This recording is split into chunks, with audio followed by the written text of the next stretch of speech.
sou a Helena, da área de escrita aqui do Projeto Emita, que é esse projeto que promove o acesso democrático ao conhecimento com várias videoaulas sobre vários assuntos aqui no YouTube. Bom, hoje eu vou começar com um poema. Eu vou explicar a estrutura do poema para introduzir essa ideia, né, de como começar a escrever um poema e, mais do que isso, como identificá-los, né, antes disso. Primeiramente, eu gostaria de explicar a diferença entre poema e poesia, que é uma dúvida muito recorrente nesse âmbito, então eu resolvi trazer isso para vocês, para já ter isso em mente de antemão. O poema é a estrutura, é um conjunto de palavras que tem um significado, que pretende passar uma mensagem, um conteúdo. Já a poesia é uma concepção muito mais antiga e tá meio que no plano das ideias, sabe? É justamente a mensagem que o poema quer transmitir.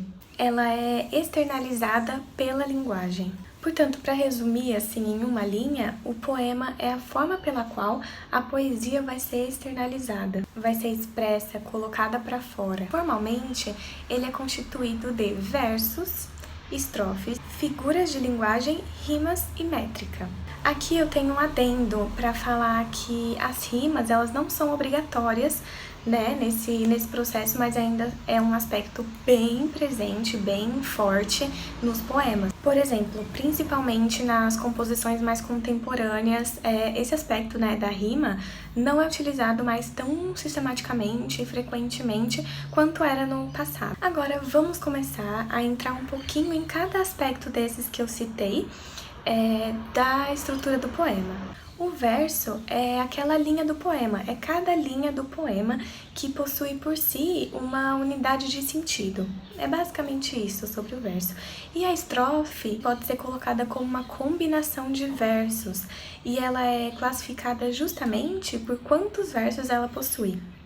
Então, assim, varia muito, sabe? Por exemplo, uma estrofe de dois versos é um dístico, com 3 é um terceto, com 4, quarteto e assim por diante. As figuras de linguagem também configuram um assunto muito extenso, feito para vários vídeos, mas se eu for colocar nesse vídeo uma definição, né, para ilustrar para vocês, eu as colocaria agora como um recurso estilístico usado para passar a mensagem, passar a ideia do poema de um jeito não literal, porque às vezes a literalidade se coloca muito como insuficiente, né, para transmitir uma mensagem. Às vezes é preciso abrir para todas as possibilidades de sentido para passar uma mensagem, né, desgarrar-se da literalidade, colocando-a como insuficiente nesse sentido de passar a ideia, né?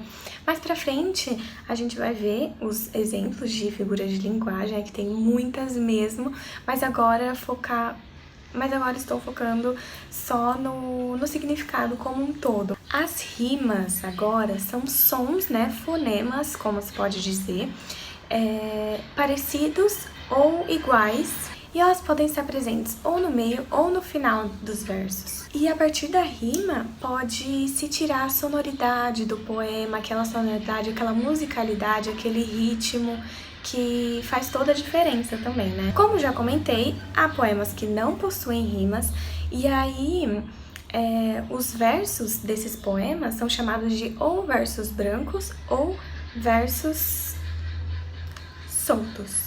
E agora a métrica. O que a métrica nos traz no poema? Ela é um mecanismo que nos permite saber quantas sílabas poéticas um verso possui. Então, assim, as sílabas poéticas são diferentes das A separação em sílabas poéticas é dada pelo método chamado escansão. Por isso que é por meio da métrica que nós sabemos quantas sílabas poéticas tem em cada verso. Essa é a função da métrica. E agora, para a questão de exemplo, eu trouxe alguns poemas com estrutura fixa para ilustrar assim para vocês, né? Então, vou começar falando do Haikai, que é um favorito meu, que eu gosto muito, que é aquele poema curtinho de origem japonesa, que tem apenas 3 versos e deve ter 17 sílabas poéticas. Então, ele inteiro tem 3 versos e 17 sílabas poéticas. Esse é o Haikai. Agora, falando um pouco do soneto, ele é formado por 14 versos e 4 estrofes, né? As duas primeiras são quartetos, ou seja, tem 4 versos, e as duas últimas são tercetos, ou seja, tem 3 versos cada. E quanto à métrica, nesse caso, os versos normalmente são decassílabos, ou seja, tem 10 sílabas poéticas. Essa questão das nomenclaturas, decassílabos, eu não acho que seja uma coisa tão importante, tão crucial, porque é basicamente isso, a nomenclatura. Não vejo outra finalidade a não ser a definição mesmo, a não ser ficar sabendo, a não ser o conhecimento, né? É mais uma formalidade não tão necessária assim. Então fiquem tranquilos em relação a isso. Bom, os sonetos são estruturas muito mais complexas que isso, mas eu trouxe só para exemplificar para vocês mesmo, então... O último exemplo, né, que eu quero trazer para vocês são as baladas, que são poemas para serem musicados mesmo, né, ou colocados em melodias lentas, esse tipo de coisa. Elas são formadas por 3 oitavas, ou seja, estrofes com 8 versos, e a última é um quarteto ou uma quintilha, é um desses dois, né, que são estrofes com 4 versos ou com 5 versos. Quanto à métrica, esses versos, né, da balada têm 8 sílabas poéticas cada um. Bom, eu trouxe esse exemplo, né, como eu falei, para ficar mais visível na prática a aplicação dessas estruturas, né, na hora de interpretar ou observar um poema mesmo. E fiquem tranquilos que, né, nesse primeiro vídeo eu só trouxe aspectos mais superficiais, uma análise mais geral, para vocês começarem a identificar mesmo o que é um poema. E ao longo dos próximos vídeos eu vou trazendo esses temas mais aprofundados, e aí vai seguindo nesse fluxo. Bom, eu espero muito que vocês tenham gostado. Qualquer dúvida pode deixar aqui nos comentários que eu estarei disponível para responder todas elas, tá? E confiram o canal, tá? Tem vários vídeos incríveis e se inscrevam e deixem o seu curtir, né? Pra acompanhar aqui que tá muito legal.